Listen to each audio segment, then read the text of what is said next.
बिस्मिल्लाहिर्रहमानिर्रहीम। पिछले कुछ हफ्तों से हम एलिसन हार्पर की इर्रेशनल बिलीफ्स की जो लिस्ट है उसका जायज़ा ले रहे थे और मकसद उस वक्त भी यही था कि हम उनके ज़रिए से इस तक पहुँचें कि हमारे अंदर कॉग्निटिव डिस्टॉर्शंस जिसे कहा जाता है वो कैसे पैदा हो जाती हैं। मैंने उस वक्त भी आपको अगर याद हो तो ये बताया था कि ये इर्रेशनल बिलीफ्स ही हैं जो अल्टीमेटली कॉग्निटिव डिस्टॉर्शंस में नमूदार होते हैं हमारी ज़िंदगियों में। हम आज इन कॉग्निटिव डिस्टॉर्शंस का मताला करना शुरू कर रहे हैं और ये तकरीबन 11 के करीब हैं जो कि हम इंशाल्लाह स्टडी करेंगे। आज जो हम कॉग्निटिव डिस्टॉर्शन देख रहे हैं उसको कहते हैं ऑल और नथिंग थिंकिंग। ये वही चीज़ है जिसको आप कहते हैं आर या पार की सोच, यानी या तो बिल्कुल ठीक है और या बिल्कुल गलत है। हम आम तौर पर आपने ये देखा होगा कि कई लोगों में ये टेंडेंसी होती है कि उनको अगर बहुत अच्छा भी कहीं से मामला हो रहा है, बहुत अच्छा फीडबैक मिल रहा है, तो लेकिन कोई एक चीज़ के बारे में अगर ये मालूम हुआ है कि इसमें थोड़ी-सी इम्प्रूवमेंट की ज़रूरत है, तो वो उनको ये महसूस होता है कि ये तो बिल्कुल ही गलत हो गई बात। यानी ये आई एम अ टोटल फेलियर और वो एक नौइयत के उस डिप्रेसिव टाइम पीरियड से गुजरते हैं कि जिसके नतीजे में उनको बार बार ये समझाना पड़ता है कि नहीं यार बहुत बेहतर है, सब चीज़ें ठीक हैं, लेकिन कुछ चीज़ें जो है हम परफेक्ट नहीं है, इंसान जो है वो कॉन्टीन्यूसली इम्प्रूव करता ही है। लेकिन वो एक बड़ा मुश्किल अमल होता है जिसमें कि वो एक बड़ी मुश्किल फेज से वो गुजर रहे होते हैं। ये जो ऑल और नथिंग थिंकिंग है, इसी का एक पहलू ये भी है कि जिस वक़्त इंसान कई दफ़ा ये सोच रहा हो कि मैं जो कुछ एंटिसिपेट कर रहा हूँ या जो मेरे लिए कोई अच्छा प्रोग्राम मैंने बनाया है या कोई अच्छी स्कीम है, वो अगर रूबअमल हो जाए तो फिर असल में ज़िंदगी बिल्कुल ठीक हो जाएगी। यानी if something that I want to happen if it happens then everything will be alright. यानी अगर वो ठीक नहीं होगा तो फिर सब कुछ गलत, अगर वो ठीक हो गया तो फिर सब कुछ ठीक।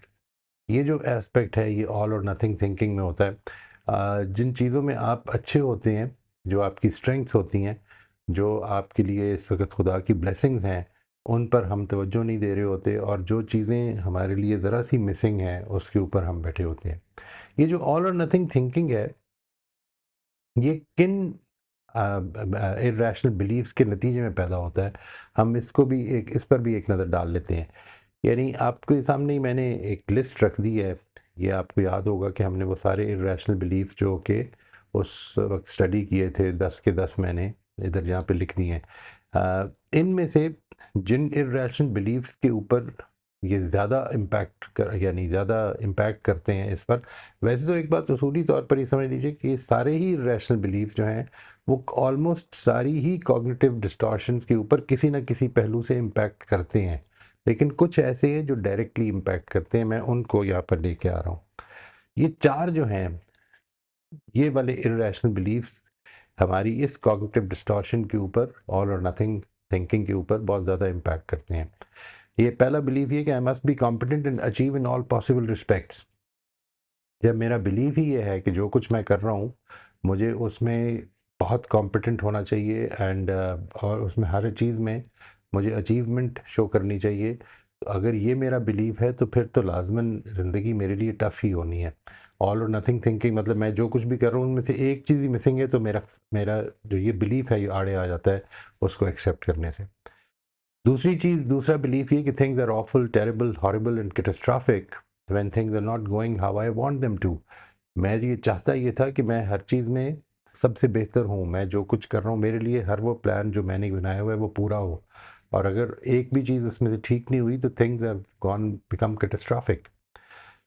नंबर 7 ये कि it is easier to avoid facing life's difficulties and self responsibilities than to undertake more rewarding forms of self discipline और न्यू चैलेंजेस।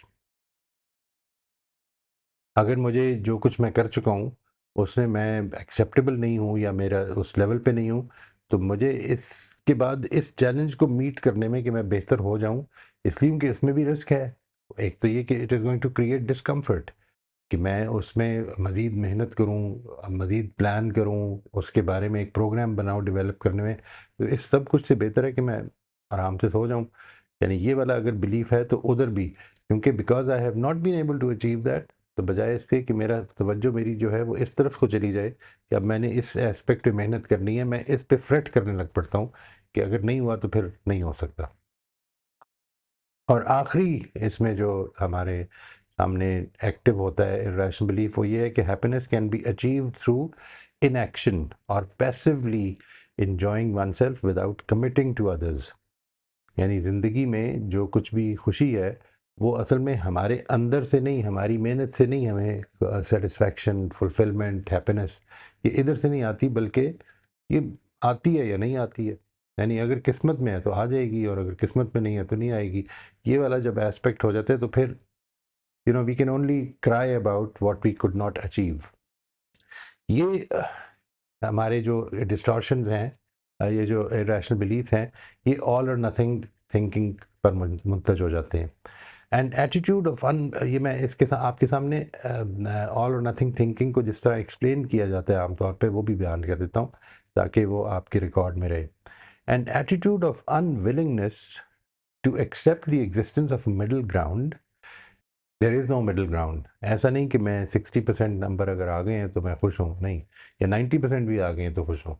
100% ही आने चाहिए थे और इससे अगर कम आए हैं तो फिर मैं फेलियर हूँ। Instead, things are measured as success or failure, right or wrong. Individuals tend to give up on things rather than accept any error or imperfection.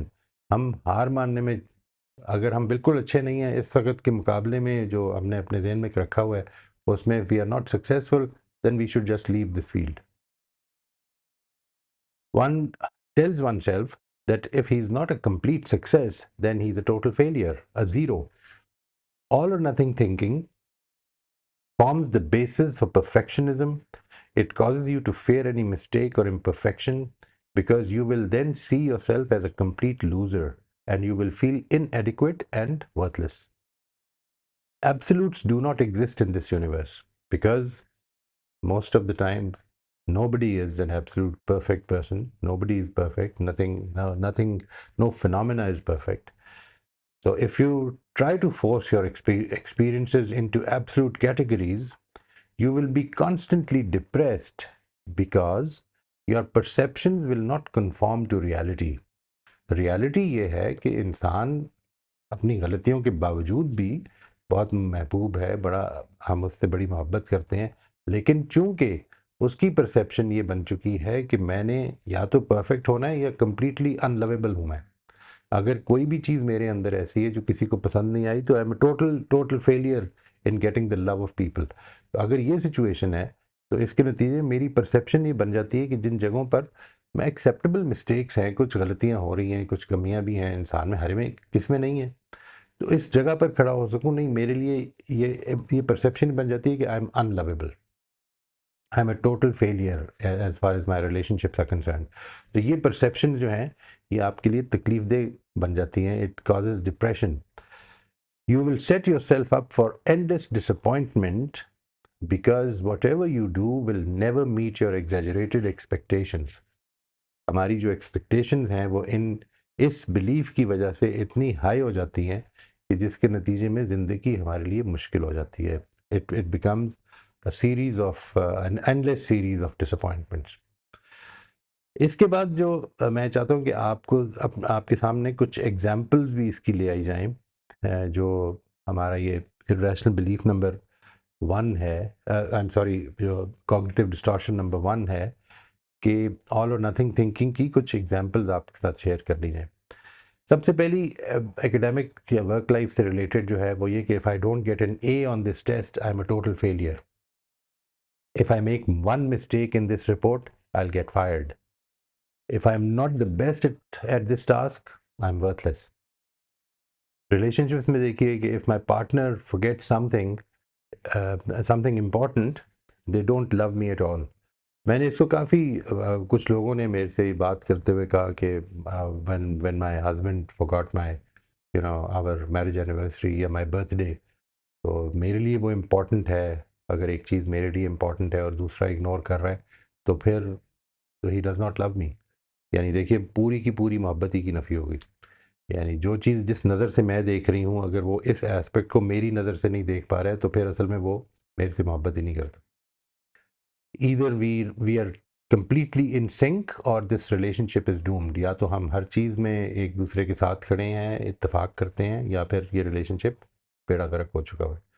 If my friend cancels plans they never really cared about me. मेरे साथ बनाए हुए plans जो हैं अगर मेरे दोस्त ने कैंसिल कर दिए हैं तो इसका मतलब है कि उनको मेरी कभी परवाह ही नहीं थी। सेल्फ इमेज से रिलेटेड ये थॉट्स जो हैं वो ये आ सकती हैं कि I didn't go to the gym today, I am so lazy and undisciplined. I failed at sticking to my diet today, so I might as well give up completely. अगर आज अपनी डाइट पर की पाबंदी नहीं कर सका हूँ तो मुझे छोड़ ही देना चाहिए। ये मैंने इसमें भी कई लोगों को देखा कि when they take a fall, हम एक चीज़ की कोशिश कर रहे हैं, हम एक चीज़ में बेहतर होना चाहते हैं, और ज़िंदगी चूँकि हर चीज़ में हमारी जो प्रोग्रेस है वो ग्रेजुअल है, वो अचानक हम एक फ़ैसला कर लें कि हमें इस चीज़ में बेहतर होना है तो उससे हम बेहतर हो नहीं जाते हैं, बल्कि it takes a lot of work, hard work, many falls and then we keep getting up, और आहिस्ता आहिस्ता हमारी जर्नी आसान होती जाती है। लेकिन if I failed at sticking to my diet today, अगर मैंने जो फ़ैसला किया था उसमें कायम नहीं रहा हूँ तो फिर मुझे छोड़ ही देना चाहिए। ये अपने बारे में भी ये रवैया हो जाता है, दूसरों के बारे में भी हो जाता है। If I am not always confident, I must be weak. Parenting से related, if I ever lose my temper, I am a terrible parent. If my child misbehaves, it means I have completely failed as a parent. और social public life से related examples में, if I stumble over my words the way I did, if I stumble over my words in the presentation, everyone will think I am stupid. If one person criticises me, I must be a complete disaster. तो इस तरह की सोच हमारे लिए ज़िंदगी को मुश्किल बनाने का बायस बनती चली जाती है। फिर इंशाल्लाह इससे आगे चलेंगे अब अगले प्रोग्राम में, और हम अपनी दूसरी कॉग्निटिव डिस्टॉर्शन को देखेंगे कि वो क्या है। थैंक यू वेरी मच जी। अस्सलाम वालेकुम।